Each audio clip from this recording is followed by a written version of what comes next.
మనకు నమస్కరిస్తూ ఇక్కడ ఎంతో తపస్సు చేసి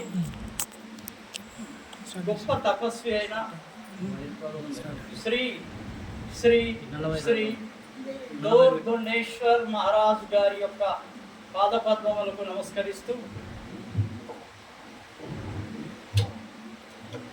ఇక్కడికి విచ్చేసిన మీ అందరినీ ఆ పరమాత్మ యొక్క స్వరూపాలుగా భావిస్తూ ఈ సత్సంగం ప్రారంభిస్తున్నాం.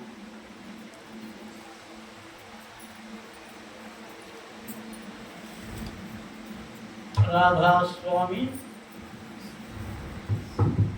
ఈ సత్సంగంలో స్మరణ, దాని విశిష్టత, ఈ విషయం మీదనే ఎక్కువగా మాట్లాడాలని ఉద్దేశించాను. అసలు స్మరణ అంటే ఏమిటి? స్మరణ అంటే మీ యొక్క గురువు యొక్క నామాన్ని లేదా మీరు ఆరాధించే యొక్క భగవంతుని యొక్క నామాన్ని సదా ధ్యానిస్తూ ఉంటే, సదా పలోరిస్తూ ఉంటే, నోటి ద్వారా అనొచ్చు, లోపల కూడా ధ్యానం జరిగేటట్టుగా కనుక ఉన్నట్లయితే దాన్ని ఏమంటారంటే స్మరణ అంటారు. కలియుగంలో స్మరణే ప్రధానమైనదని శ్రీకృష్ణ భగవానుడు తెలియజేశాడు.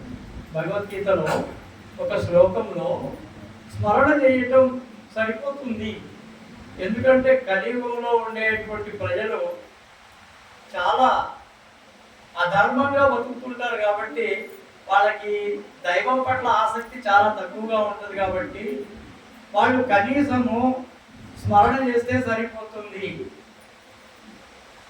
స్మరణ అది కూడా దైవం వైపు తీసుకెళ్తుంది. ఒకటే విషయం మీకు చెప్తున్నాను. ఇక్కడ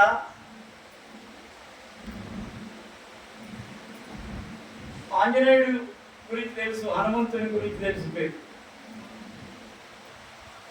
ఆంజనేయుడు సదా రామనామం జపించేవాడు. రోమ రోమము రామనామం. చూడండి, ప్రతి ఒక్క వెంట్రుకను టచ్ చేసినా కానీ రామ రామ రామ అని పలికేదని రామాయణం చెప్తుంది. ఈ విషయమే సంత్ తులసీదాస్ కూడా చెప్పాడు. ఎట్లా అంటే ఎవరైతే నిజంగా రాముడి యొక్క ధ్యానం చేస్తూ ఉంటారో, మననే శ్రీరామనామం కూడా అయిపోయింది కాబట్టి రామనామం జపిస్తూ ఉంటే, లేకపోతే పారాయణం చేస్తూ ఉన్నట్లయితే, సప్తాహాలు చేస్తున్నట్లయితే అక్కడికి ఏదో ఒక రూపంలో ఆంజనేయుడు వచ్చి వింటాడు. ఇది తులసీదాస్ గారు స్వయంగా సంత్ తులసీదాస్ చెప్పిన మాట. ఆయన కూడా ఒకసారి సత్సంగం చేస్తూ ఉన్నప్పుడు ఒక కోతి రూపంలో ఉన్నటువంటి ఒక వ్యక్తి వచ్చి అందరికంటే ముందు రావడం, అందరికంటే ఆఖరి వెళ్ళటం జరిగేది. ఈయన ఎవరా ఇట్లా చేస్తున్నాడు అని ఆఖరికి పరిశీలించి అంతర్దృష్టిలోకి పోతే ఆయనే ఆంజనేయుడు అని తెలుసుకోవాలి. అంటే శరీరం అంతా రామమయం అయిపోతే, శరీరం అంతా రాధాస్వామిమయం అయిపోతే, శరీరం అంతా కూడా కృష్ణమయం అయిపోతే ఆ దేవత మనలోకి ప్రవేశించడం సాధారణమైన విషయం. రామ్ సేవి రామ్ నామ్ బల్హాయ్ అంటారు. ఏమంటారు? రాముని కంటే రామనామం చాలా గొప్పది. ఒకసారి రాముడికి ఆంజనేయుడికి కూడా యుద్ధం జరుగుతుంది. దాంట్లో ఆయన రాముని యొక్క స్మరణ చేయటం వల్ల రాముడు ఆయన ఏం చేయలేకపోతాడు. అంటే దీన్ని బట్టి ఏమర్థమవుతుంది? రాముని కంటే కూడా రామనామము చాలా బలమైంది. అట్లాగే రాధాస్వామి స్మరణ చేసినా అదే ఫలితం వస్తుంది. ఏ మహాత్ముని యొక్క స్మరణ చేసినా కానీ అదే స్థితికి తీసుకుపోతుంది. మొట్టమొదట స్మరణ గనక ప్రారంభిస్తే ఈ స్మరణ దైవం వైపే తీసుకెళ్తుంది. స్మరణ చేయటంలో మాత్రం వేరే ఆలోచనలు రాకుండా ఉండాలి. ఆ స్మరణ చేసేటప్పుడు మనం వెనక స్మరణ చేస్తూ ఉంటే అనేకమైనటువంటి ఆలోచనలు మనసులో తిరుగుతుంటాయి. రాధాస్వామి అంటానే ఉంటాం, ఎల్లారెడ్డిలో ఏదో జరుగుతుంటే అక్కడ చూస్తూ ఉంటాం, లేకపోతే మీ ఊర్లో మీ ఇంట్లో పరిస్థితులన్నీ గుర్తొస్తూ ఉంటాయి. ఇది నామం కాదు, రామనామం కాదు, రాధాస్వామి నామం కాదు. నామం స్మరిస్తే ఆ నామం మీనే ధ్యాసంతో ఉంచాలి. ఆ ధ్యాస ఎప్పుడైతే ఉంచుతారో అది భూమధ్యంలో గుర్తి చేరుకుంటున్నారా, అది భూమధ్యంలో గుర్తి చేరిపోతుంది. ఆ ధ్యానం, ఆ యొక్క స్మరణ చేస్తూ చేస్తూ చేస్తూ పోతే భూమధ్యంలోకి వచ్చి కనుక ఆ స్మరణ ఆగిపోతే ఇక మనం ఎక్కువగా ఏం చేయాల్సిన పని లేదు. స్మరణ దానంతట అదే చేసుకుంటా పోతాం. ఏదైతే ఉందో అది నువ్వు నోటితోటి పలకపోయినా లోపల అది స్మరణ జరుగుతూనే ఉంటుంది. ఈ స్మరణ జరగడానికి కావాల్సింది ఏంటంటే గురువు పట్ల అచంచలమైనటువంటి భక్తి, భగవంతుడి పట్ల అచంచలమైనటువంటి భక్తి ఉన్నప్పుడు నామం స్థిరంగా ఉంటుంది. నామం స్థిరంగా ఉంటుంది. ఈ నామం ఏదైతే ఉందో ఇది రాధాస్వామి గురువులు ఇచ్చేటువంటి నామం ఏదైతే ఉందో ఇది చాలా ఉన్నతమైనటువంటి స్థాయికి తీసుకెళ్తారు. మీ కుటుంబంలో గనక ఏమైనా సరే బాధలున్నా, ఆర్థికంగా బాగలేకపోయినా, లేక మీకు అనవసరమైనటువంటి కీడు ఎవరన్నా చేస్తున్నా, ఈ నామస్మరణ చేస్తూ ఉన్న వాళ్ళు ఎవరైతే ఉంటారో వాళ్ళ యొక్క ప్రభావంతో, వాళ్ళ యొక్క లోపల అజపాచ శక్తితోటి ఆ కుటుంబం బాగుపడుతుంది. అంటున్నారా? నామంలో అంత గొప్పతనం ఉంది. ఊరికి నేను నామకే వాస్తే ఏం చేయొద్దని చెప్తాను. మరి అబద్ధాలాడి నామస్మరణ చేస్తే లాభం లేదు. ఇంకో విషయం కూడా ఉంది. నిజాయితీగా ఉంటూ స్వతహాగా సంపాదన చేసుకుంటూ ఆప్కమాకి కావు, స్వతహాగా సంపాదన చేస్తూ మీరు నిజమైనటువంటి స్మరణ కనుక రాధాస్వామి స్మరణ చేసినట్లయితే మీరు కొన్ని రోజుల్లోనే మీ యొక్క స్థితి మారుతుంది. దీంట్లో ఏమాత్రం డౌట్ లేదు. ఎందుకంటే ఎప్పుడైతే మీ మనసు స్వచ్ఛమైపోతుందో, మీరు అసత్యం ఆడకుండా ఉంటూ, ఎవరికి కీడు చేయకుండా ఉంటూ, ఎప్పుడు రాధాస్వామి అనేది లోపల ధ్యానిస్తూ ఉంటే మీ యొక్క బాధల్ని గ్రహించి భగవంతుడు ఆశిస్తాడు, మీకు ఆశీర్వాదం ఇస్తాడు. ఎట్లా ఉంటుంది? మీరు నిస్వార్థంగా ఉంటే, మీ యొక్క స్మరణ కనుక కరెక్ట్గా ఉన్నట్లయితే మీరు మొత్తం ఖాళీ అయిపోతారు. కేవలం నామస్మరణే ఉంటుంది లోపల. మీ మనస్సు పనిచేయటం ఆగిపోతుంది. మనసే నై ఇక్కడ ఏమంటాడు?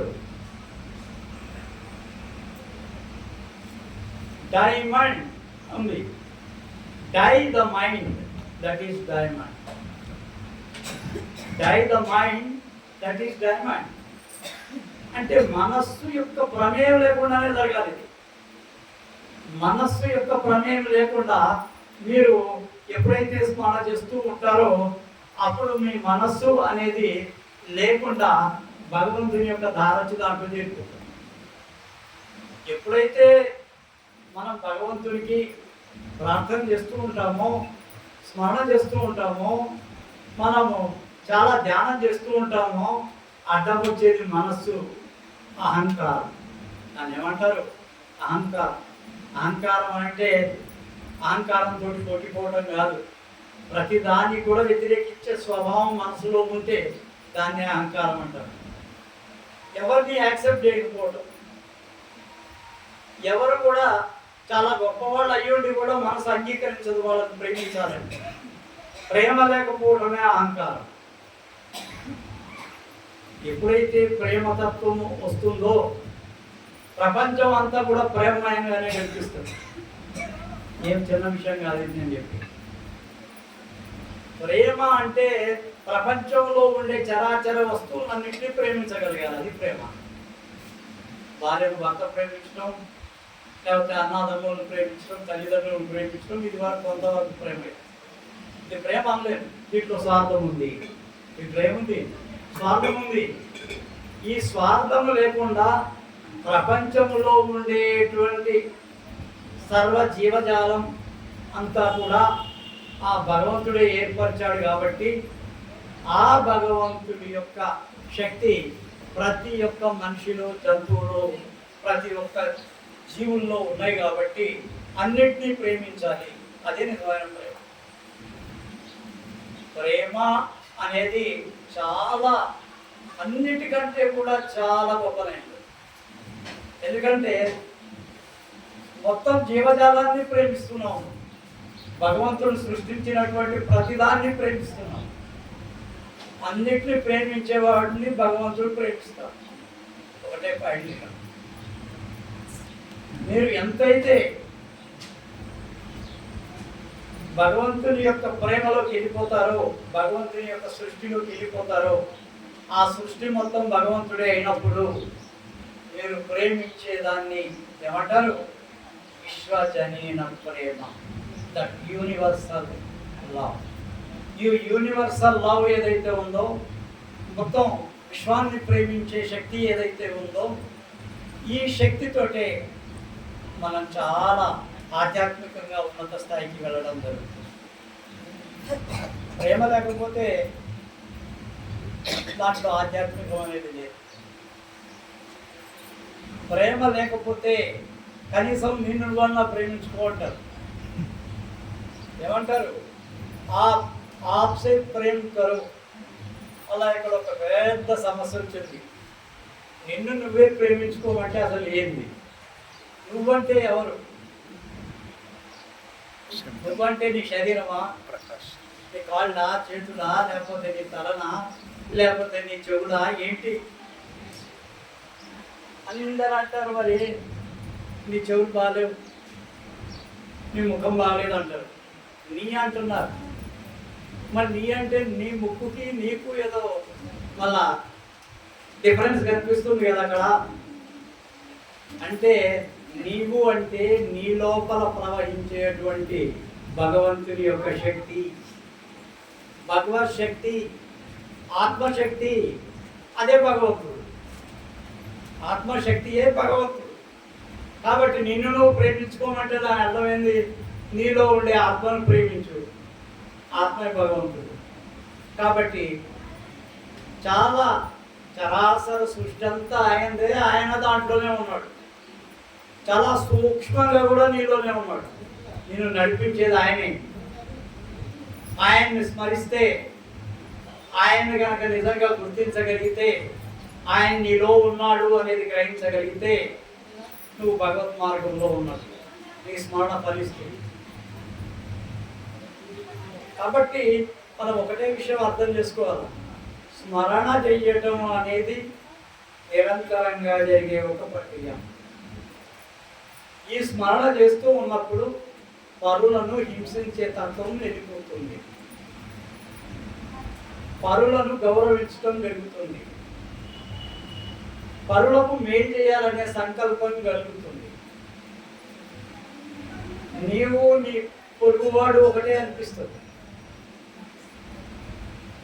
యేసుక్రీస్తు సాట అంటాడు, నీవనే నీ పొరుగు వాడిని ప్రేమించు అని. భగవద్గీత కూడా అదే చెప్తుంది. ఏమంటారు భగవద్గీతలో? శ్రీకృష్ణుడు అయ్యా స్వధర్మాన్ని ప్రేమించు అంటాడు.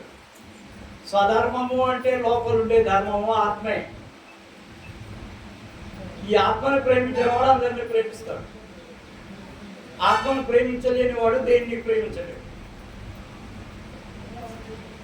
ప్రేమ స్వార్థమైపోయింది, ఈరోజు కలుషితమైపోయింది. ప్రేమ అనే దాంట్లో ఎన్నో అవరోధాలు, స్వార్థము, కామము అన్నీ వచ్చి చేరినాయి, అహంకారము అన్నీ వచ్చి చేరినాయి. ఇవన్నిటినీ తీసేస్తూ ఉంటేనే నిజమైనటువంటి ప్రేమ మార్గంలోకి మనం వెళ్ళగలుగుతాం. ప్రేమ మార్గం ఏదైతే ఉన్నదో అది త్యాగ మార్గం. తల ఇవ్వటానికి కూడా ఒప్పుకునేటువంటిది ప్రేమ మార్గం. గురువుకి తలనిచ్చిన వాళ్ళు ఉన్నారు. అంటే తలనిచ్చిన వాళ్ళు అంటే నరికేసుకొని ముందు పెట్టుకోవడం కాదు. అంటే తన యొక్క పూర్తి అహంకారాన్ని అంతా కూడా గురువు దగ్గర పెట్టిన వాళ్ళు ఉన్నారు. ఎప్పుడైతే గురువు దగ్గర ఈ పూర్తి అహంకారాన్ని పెట్టేస్తారో మీ లోపలికి గురువు వస్తాడు. గురు రూపంలో ఉండేటువంటి శబ్ద ప్రకాశాలు వచ్చి చేరుతాయి. శబ్ద ప్రకాశాలు ఎప్పుడైతే చేరుతాయో అప్పుడు మీరు ప్రకాశవంతమైపోతారు. లోపల ఈ రెండు కన్నులు ఒకటైతే ఈ భ్రూమధ్యాలు ఉండేటువంటి ఈ భ్రూమధ్యంలో మధ్య ఉండే స్థానం ఏదైతే ఉందో ఇక్కడికే రెండు కళ్ళ యొక్క చూపు కనుక వచ్చి చేరితే అప్పుడు మీ శరీరం అంతా కూడా ప్రకాశమయం అవుతుంది. ఆ ప్రకాశమయం కావటం కోసమే ఈ సత్సంగం. ప్రతి నెల సత్సంగం ఎందుకు చేయాలి ఇక్కడ? అరే కొంతమంది అన్న ఈ స్థాయిలోకి వస్తారు, ఈ భూమధ్యంలో తమ దృష్టి నిలుపుతారు, వాళ్ళకు లోపల ఉండేది ఏమిటో తెలుసుకుంటారు అని చేయటం ప్రయత్నం. లోపల శబ్దము ప్రకాశం రెండు ఉన్నాయి. సాధన ద్వారానే తెలుసుకోగలుగుతారు, మాటల ద్వారా తెలుసుకోగలుగుతారు. మహారాజ్ మాస్టర్ చెప్తాడు, అనుభవిస్తే కదా తెలిసేది. అనుభవం లేనప్పుడు అనుమానమే. అనుభవం లేనప్పుడు అనుమానమే. అనుమానము పోవాలంటే అనుభవం కావాలి.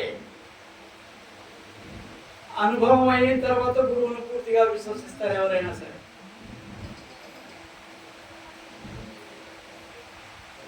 గురువుని విశ్వసిస్తే మళ్ళా గురువు యొక్క పాదాలు పట్టుకున్నవాడు వేరే దగ్గరకు పోడిక.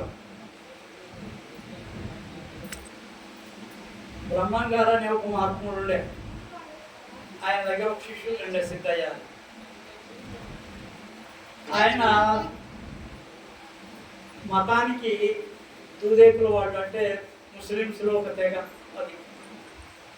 కానీ బ్రహ్మం గారి పట్ల ఆకర్షితుడైపోయి అతని శిష్యుడైపోయి గొప్ప మహాత్ముడుగా మారిపోయాడు.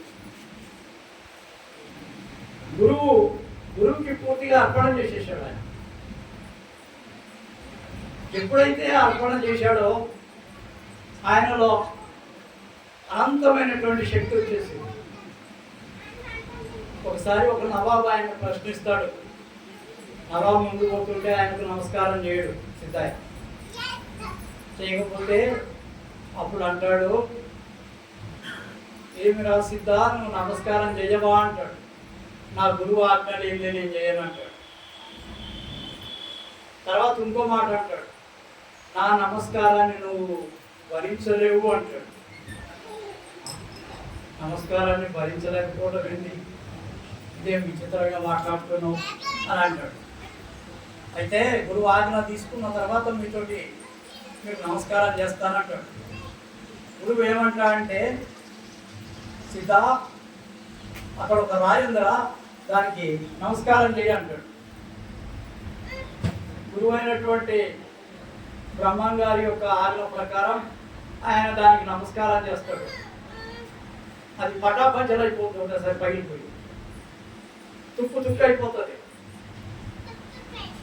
చూసినావా, నేను గనక ఈయనే గనక నీకు నమస్కారం చేస్తే నువ్వేమైపోయేవాడివి.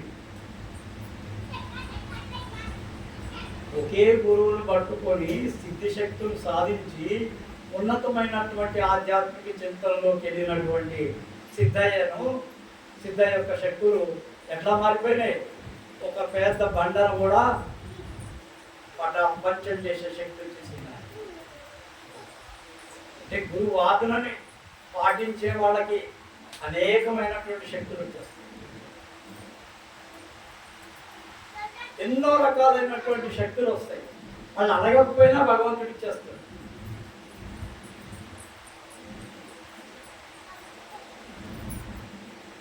సాధనలో కూర్చొని ధ్యానం చేస్తూ ఉంటే ఒకసారి ఒక మహాత్ముడు వచ్చి నీ కొన్ని శక్తులు ఇస్తున్నా తీసుకోమన్నాడు. నా అనుభవం ఇది. నేనన్నాను, మీరు ఇవ్వాలనుకున్నా కానీ నాకు తీసుకునే ఉద్దేశం లేదు. మీరు ఇవ్వాలనుకున్నా నాకు తీసుకునే ఉద్దేశం లేదు. నాకు నా గురువు ప్రసాదించేది ఏదైతే ఉందో చాలు. నాకు శక్తులు ఇస్తామంటే అది మీ ఇష్టం, ఇవ్వచ్చేమో, కానీ నాకు మాత్రం ఇంట్రెస్ట్ లేదు. అసలు ఇది నా స్వానుభవం, ధ్యానంలో జరిగిన సంఘటన మీకు చెప్తున్నా. ఇది ఇవ్వాలనే ఉద్దేశం ఉంటే మీ ఇష్టం, అది నాకు ఏం సంబంధం లేదు, కానీ నాకు తీసుకునే ఉద్దేశం మాత్రం లేదండి. ఆయన నాలోకి తదేకంగా చూస్తూ ఈ భూమధ్యంలో నుంచి ఒక గోళాన్ని నా భూమధ్యంలోకి పంపించేశాడు. ఏం చేశాడు ఆయన? ఆయన భూమధ్యంలో నుంచి ఒక గోళం తిరుగుతూ తిరుగుతూ తిరుగుతూ వచ్చి నా భూమధ్యంలో గోళంలోకి లోపలికి వెళ్ళి, ఆ తర్వాత ఏం జరిగిందో నాకు తెలియదు, నేనేం కోరలేదు. మరి ఎంతోమందికి ఎన్నో పనులు అవుతున్నాయి, అది వేరే సంగతి. అది నా గురువు యొక్క ఆజ్ఞ అనుకుంటాను. ఆ మహాత్ముడు చేసి ఉండొచ్చు, నా గురించి నాకు ఆశీర్వాదం ఇచ్చి ఉండొచ్చు, నాలో ఏదో శక్తి పంపించి ఉండొచ్చు, కానీ నా గురువు తప్పక నాకు వేరే వాళ్ళు లేరు. నా గురువుతోటి నేను అంత ప్రేమగా ఉండటం వల్ల, అంత ధ్యానం చేయటం వల్ల ఆయన వచ్చాడేమో. అంతేగాని నా గురువు యొక్క ధ్యానం చేయకపోతే ఇలాంటి సిద్ధులు నా దగ్గరికి ఎందుకు వస్తారు? రారు కదా. నాకెందుకు ఆశీర్వాదం ఇస్తారు? ఇయ్యరు కదా. అంటే ఇదంతా కూడా జరిగేది ఏంటంటే గురు స్మరణ వల్లనే జరుగుతుంది. గురువు యొక్క శక్తి లేకుండా మేము ఇక్కడ పనిచేయలేము. గురువు యొక్క అనంతమైన శక్తి మా మీద ప్రసారం చేయబట్టే మేము ముందుకు వచ్చి మాట్లాడగలుగుతాం, లేకపోతే మాట్లాడలేము. మాట్లాడగలుగుతారేమో, ఉపన్యాసాలు ఇవ్వగలుగుతారేమో, కానీ మీ మనసును శాంతపరిచి మీలో దైవ జ్ఞానాన్ని రేపగలిగేటువంటి శక్తి ఇవ్వటం గురు ప్రసాదమే. నాకు మా గురువు ఇచ్చాడు శక్తి. ఆ శక్తిని ప్రసారం చేస్తూ ఉంటాం అంతే. ఇంట్లో కొంతమంది వెళ్ళొచ్చు రేపు మా శిష్యులు, వాళ్ళల్లో కూడా ఈ గురువు యొక్క ప్రసాదం అందొచ్చు. వాళ్ళు కూడా ఏదైనా సరే ధ్యానం చేసి సాధించి ఆశీర్వదిస్తే ఫలించవచ్చు. కాబట్టి ఇది నిరంతరంగా జరిగేటువంటి ప్రక్రియ. లేచినా, కూర్చున్నా, నిద్రిస్తున్నా, తింటున్నా ఎప్పుడూ కూడా రాధాస్వామి రాధాస్వామి రాధాస్వామి ధ్యానం చేయండి.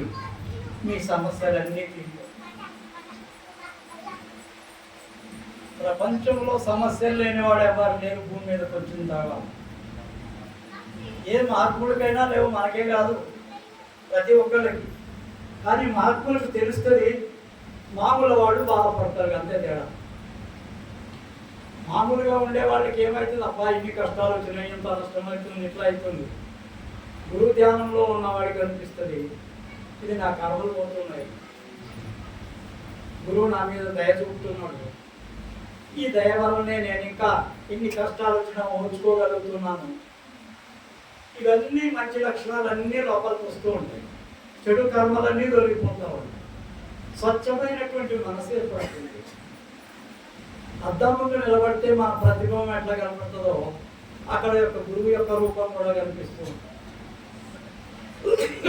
కాబట్టి మనం చేయాల్సిన పని ఏంటంటే గురువు యొక్క స్మరణ చేయండి, భగవంతుని యొక్క స్మరణ చేయండి, మీకు నచ్చిన భగవంతుని యొక్క స్మరణ చేయండి. ఇవన్నీ చేయాలని లేదు. నేను నామదానం ఇస్తే మా ధ్యానం చేస్తాను అంతే. నేను వేరే వాళ్ళ నామదానం తీసుకుంటే వాళ్ళ ధ్యానం చేయాలి. లేదయ్యా ఈ మనుషులు అనిపిస్తున్న వీళ్ళు గురువులు ఎవరో మాకు తెలియదు అనుకుంటే మీరు ఆరాధించే భగవంతుని యొక్క స్మరణ చేయాలి. ఈ స్మరణ వలన మీ జీవితాలు బాగుంటాయి. ఈ స్మరణ వలనే మీరు ఒక్కొక్క ఆధ్యాత్మికంగా ఎదగలుగుతారు. మంచి జీవితం కావాలంటే, మంచి ఆలోచనలు ఉండాలంటే సమ్యక్ దృష్టి అంటాడు గౌతమ బుద్ధుడు. మంచి చూపు చూడవయ్యా అంటాడు, చెడుగా చూడక ఎవరిని. సమ్యక్ శ్రవణం, మంచి మాటలు విను. సమ్యక్ దృష్టి, సమ్యక్ శ్రవణం, సమ్యక్ భక్తి, సమ్యక్ ధ్యానం, ఇవన్నీ కూడా మంచి వైపు తీసుకెళ్తాయి. ఎప్పుడైతే మంచి వైపు నడుస్తూ ఉంటామో భగవంతుడి యొక్క అడుగులు మన వైపు పడతాయి. ఆయన మనల్ని దగ్గరికి తీస్తూ ఉంటాడు. ఇంకా దగ్గరికి తీసి మీరు సామీప్యులు అవుతారు, అంటే దగ్గరలో చేస్తారు. ఆ తర్వాత తనలో ఐక్యమైపోతారు. చూడండి, ముందు మనం అసలు భగవంతుని యొక్క దగ్గరకు పోవాలి. దీన్ని సామీప్యం అంటారు. దీని తర్వాత సాహిత్యం. సాహిత్యం అంటే భగవంతుడు లోపలికి తీసుకోవడం, అంటే మీరంతా ఖాళీ అయిపోయి మీలో భగవంతుడు ఉన్నాడు అని అర్థం. మీలో భగవంతుడు నిలిచిపోయాడు, మీరు భగవద్భక్తులు అయిపోయారు, భగవంతుడి యొక్క శక్తి మీలోకి వచ్చేసింది. మీరు అనంతమైనటువంటి ఆనందంతో పరమ సుఖంలో, పరమ ఆనందంలో ఉండగలుగుతారు. కాబట్టి నేను కోరేది ఒకటి, మీరు స్మరణ చేసినా కానీ ఉన్నతమైన స్థానం ఇవ్వతారు. స్మరణే చిన్నది కాదు, కలియుగంలో స్మరణే ప్రధానమైనది. కాబట్టి మీరు స్మరణ చేయండి. ధ్యానం తర్వాత నెక్స్ట్ స్టేజ్లో వస్తుంది ధ్యానం. ముందు స్మరణ రావాలి.